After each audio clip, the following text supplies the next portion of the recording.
What is happening, YouTube people? So it has been a little minute since I've done my last video, and there's a wide variety of reasons for that.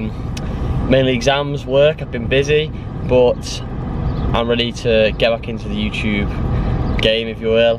IBIZA 2.5 weeks. It's the first time I've ever been, so we're prepping for that. Obviously cutting, we're trying to get lean, so I'm going to take you through a back workout today, and then, you know, I'm just going to keep that prep documented onto YouTube, and then from there, obviously the main reason why this channel was started, I'm going to be recording my IBIZA venture. Some things don't change. What is good, guys? So I'm currently outside eating a bowl full of melon, and I'm going to talk to you, rather than the footage of the back workout in the background, I'm going to talk to you about the method I use to lose weight, and what I recommend to you guys. So the method I use is obviously tracking macros, which you'll have seen on the videos before, and the reason that I'll recommend this for any beginner is because it allows you flexibility. It allows you to sort of learn about the nutritional content of foods, what's a good choice to eat, what's a bad choice, etc, etc. So the first thing you want to consider when setting up your macros is calories. So calories are definitely king, and there is no debate to that. Obviously it's a fundamental to all life, energy balance and all of that. So if anyone says otherwise, I'd probably take everything they say with a pinch of salt. Typically they're going to be one of these bro guys that don't have that probably don't have a clue what they're on about. So I'm going to give you like 3 ways to sort of calculate your calories. So the first one is going to be to use a maintenance calculator. So what you basically do with a maintenance calculator is you'll enter in your body stats, and then it'll give you up this calorie figure, and then from there, to track your macros, you want to deduct some calories from there.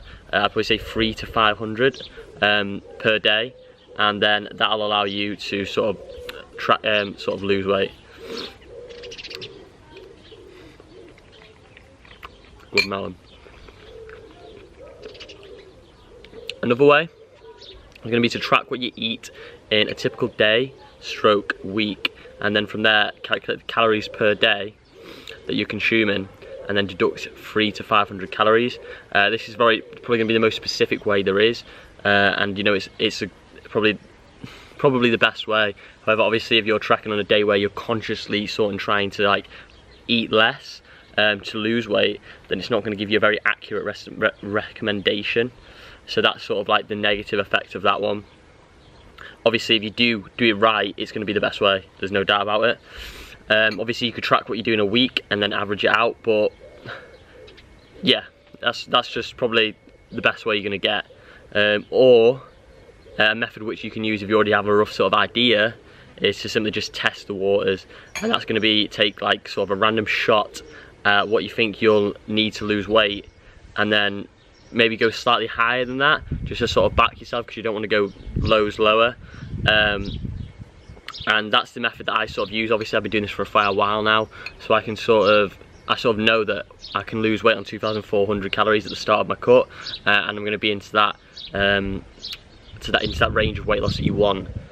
The first attempt for me, which I talked about, which was the one where you use a maintenance calculator, that gives me a figure that's obviously that is a lot lower than what I should be doing at the start. So that's why that method may not work for you. It may do. Okay, so how do you know when you've got the right calories? Well, what you want to do is you want to track your weight every day using the scales, and then from there take a weekly average. You want to track the weight of yourself as soon as you wake up in the morning, as that's going to be like sort of like the most representative. As soon as you start, say, drinking water and eating, obviously anything can happen. Like if you have a high sodium meal and then loads of water, you're going to be really heavy. So that's the best time to sort of do it.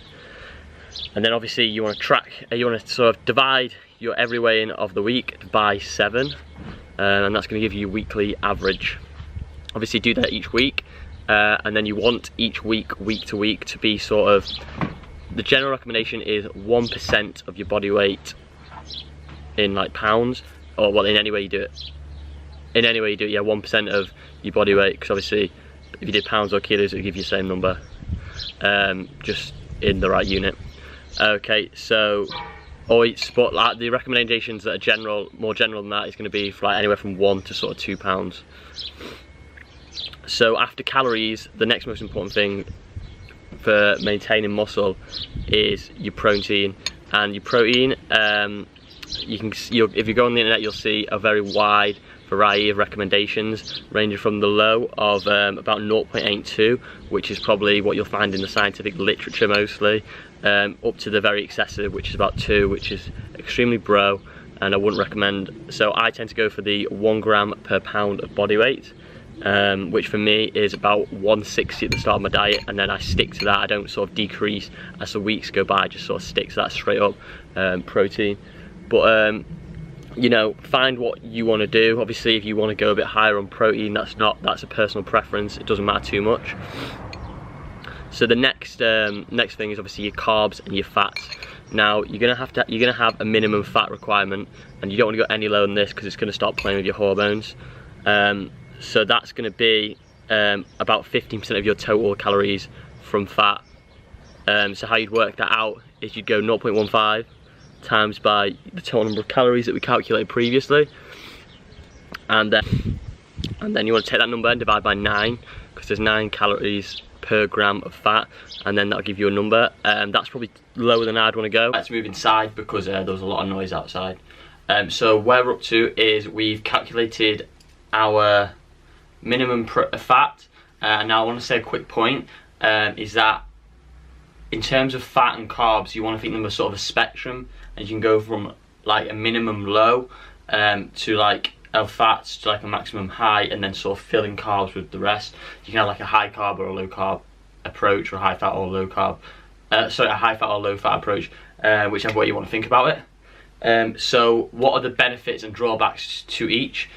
So obviously you probably know that higher fat sort of foods tend to taste better, and that's obviously a factor that comes into it. But I personally find that higher carb foods, and when you have higher carbs, you can sort of feel a lot more full majority of the time. And I feel like this is sort of the general consensus in the fitness community at the moment. So obviously, so for this very reason, I don't go for that minimum that I just calculated, which, by the way, the 15% per calories I found on one of my Oaks' videos is his minimum recommendation. So obviously I tend to go a bit higher. I think I originally started on 60 grams. So what we're going to do is we're going to do an example calculation, which I'm going to put on the screen, and that's going to be, so we're going to have a protein, I'm going to times that by 4, and then we're going to add that to our fat, we're going to times that by 9, and then we're going to subtract our this number of calories from our total number of calories. I'm going to divide this number by 4, and that'll give us our grams of carbs, which you'll see on the screen now. So I'm going to talk about progression, how you can progress, and how I decide to progress. So my original macros that I started with at the beginning of this course were 300 carbs, 60 fat, and 160 protein. So at the start I was not doing any cardio, which cardio is optional, by the way. Obviously you should do some just to sort of maintain a certain level of fitness, but at the time I wasn't currently doing any.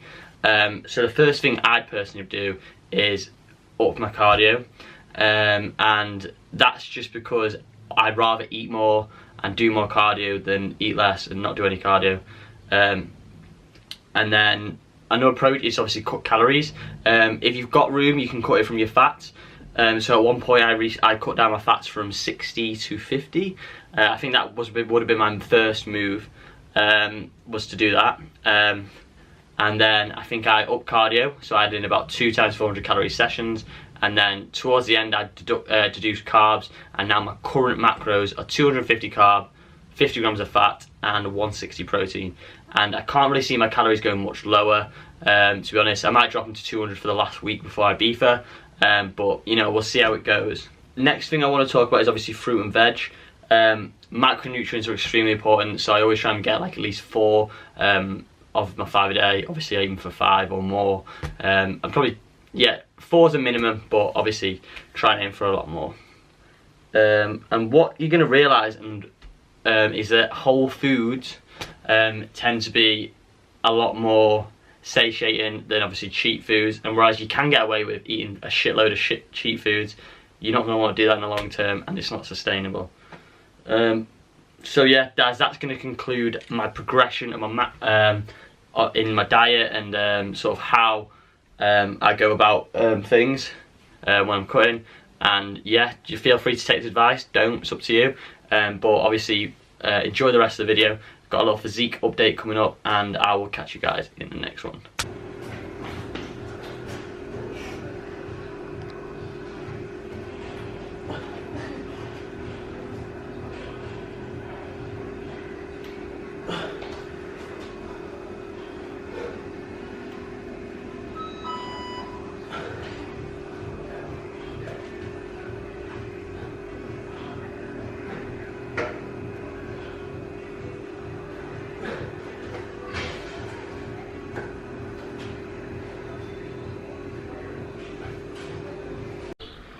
Good morning everyone on YouTube.